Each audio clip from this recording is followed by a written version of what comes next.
Good afternoon. We're here to update all New Yorkers on a shooting involving two NYPD officers that took place this afternoon.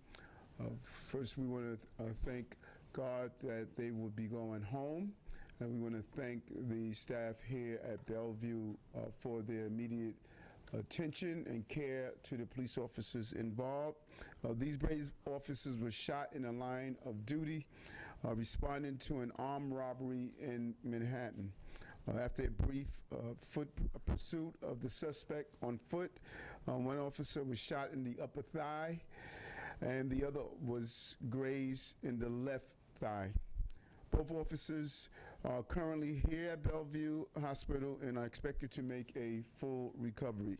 The suspect, who actually visited his probation officer this morning, is in custody at this time, and I want to be clear, our NYPD officers did not fire on the suspect. The shooting underlines the danger that the men and women of all of our law enforcement communities in general, but specifically the members of the NYPD, face every day. Dangerous people that are fully capable of using illegal weapons to cause harm not only on police officers, but civilians in the city. That is why we removed over 17,000 guns off our streets, and we continue to go after those who believe they can carry illegal guns in this city. The officers are on the front lines doing the dangerous work to make our city safer. It takes courage to put on that uniform every day and to go out and face those who want to harm innocent New Yorkers. To put your life at risk for others, to answer the calls of service, and to respond and run towards danger as people move away from it.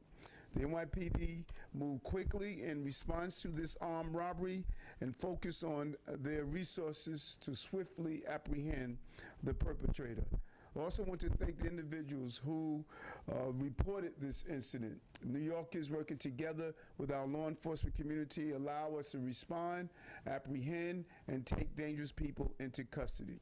And I want to also again thank this hospital. Bellevue Hospital has been known for these type of traumas and these type of emergencies. The staff responded quickly, and speaking to the two officers and their family members, it meant a lot to see them up, fully conscious, and we wanted to just personally thank them for putting their lives on the line. New York City remains the safest big city in the country because we have the finest police department carrying out the job every day. I want to turn it over to the Police Commissioner of the City of New York, Commissioner Eddie Caban. Thank you very much, Mr. Mayor. Good evening, everyone.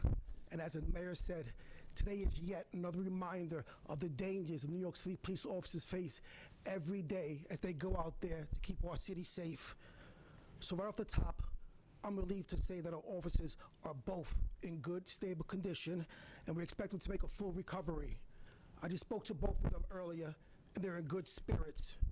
But make no mistake, today could have turned out very different.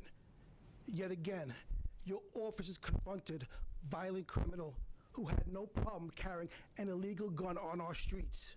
And as a result, 2 of our officers are in the hospital with gunshot wounds, and they're lucky to be alive. I want to commend the cops who ran toward the danger this afternoon like the men and women of the NYPD do every single day.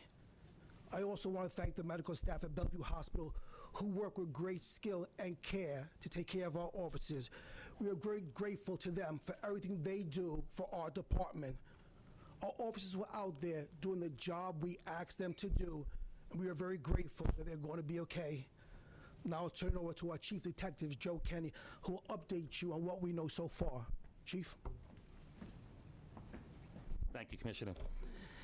Today at 4:15 this afternoon, we received a 911 call requesting police to respond to 91 Canal Street on the 2nd floor.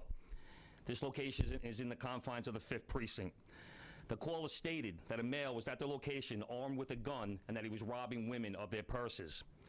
What we see on video is that this male enters 91 Canal Street, he goes to the 2nd floor. He produces a firearm and announces a robbery. He points it at numerous women and begins to steal their purses. This male steals the purses and flees the location. Officers respond to 91 Canal Street. Multiple victims inform the officers that the male with the gun fled northbound toward Delancey Street into the confines of the 7th Precinct. 7 minutes later, canvassing officers from both the 5th Precinct and the 7th Precinct observe a male fitting that description in front of 167 Eldridge Street. That male is identified as Joshua Dorsett. He is 22 years old. He resides at 46 Madison Street. He has 3 prior arrests. His last arrest was in 2022 for criminal possession of a controlled substance here in Manhattan. He is a known gang member, and he is currently on probation. When 2 uniformed sergeants, one from the 5th Precinct and one from the 7th Precinct, stop Dorsett, he begins to pull a loaded firearm out of his front pants pocket. A struggle begins for the possession of the gun between Dorsett and the 2 sergeants, and a shot is fired by the perpetrator, Dorsett. 1 sergeant is struck in the groin. 1 sergeant is struck in the left leg. We have 1 bullet that hit both cops. Both are here being treated at Bellevue Hospital and are in stable condition. Joshua Dorsett was taken into custody, and a loaded .45 caliber Taurus semi-automatic pistol was recovered at the scene. I'll take any questions if you have them. John Doyle, CBS. Chief, what was the location on the 2nd floor of this building? women were gathered. It's a mahjong parlor. Ida? After the officers were shot, did Dorset run, and then was he captured by a separate set of officers? What happened at that point? No, after the officers were shot, he was restrained at the scene By those officers? by the 2 sergeants and responding officers. Dean Moses, you say he was a gang member. Can you tell us what gang he was part of? And is there an indication of why he chose this location? It's Up the Hill is the name of the gang that he's part of, and we believe that this location, possibly as be part of our investigation, might be some gambling at the location. Alabama, CBS? What can you tell us about the 2 officers, the 1 sergeant, how long they've been with the department, and what did they say when you were about? Yes, I'll speak about that. There was 2 sergeants. 1 sergeant is assigned to the 5th precinct. He's the public safety sergeant, 43 years old. He's been with the department approximately 16 years. The 2nd sergeant is the neighborhood coordination sergeant from the 7th precinct.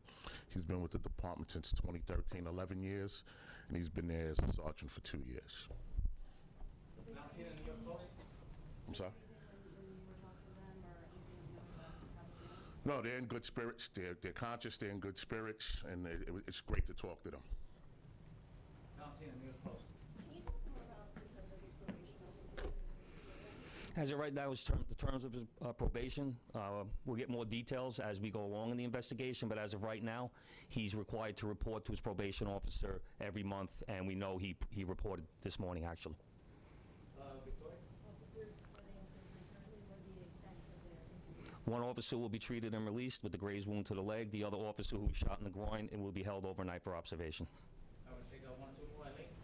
Well, you said the suspect was with Up the Hill. Is there any indication that gambling is being done by the rival gang down the hill? No, we believe this location is known throughout the neighborhood where people gather to play mahjong. Sometimes there is money exchanged during these games, and he's from the neighborhood, so he would have known that. That's last question, Rocco. Chief, can you talk a little bit about his visit with the probation officer today? And then second, if there's video, body-worn camera video, can you describe the struggle? The struggle itself is Mr. Dorset is stopped. The officers hold him against an automobile. He begins to pull the firearm out of his front pants pocket. The officers instruct him, "Let me see your hands." A struggle begins for the firearm, and then you hear the gunshot go off, and the 1 sergeant is shot in the groin, and then the other officers respond and handcuff the perpetrator. And his visit to his probation officer today, how prior to this incident was that? About 10:30 this morning. All right, everyone, thank you very much for your time and attention.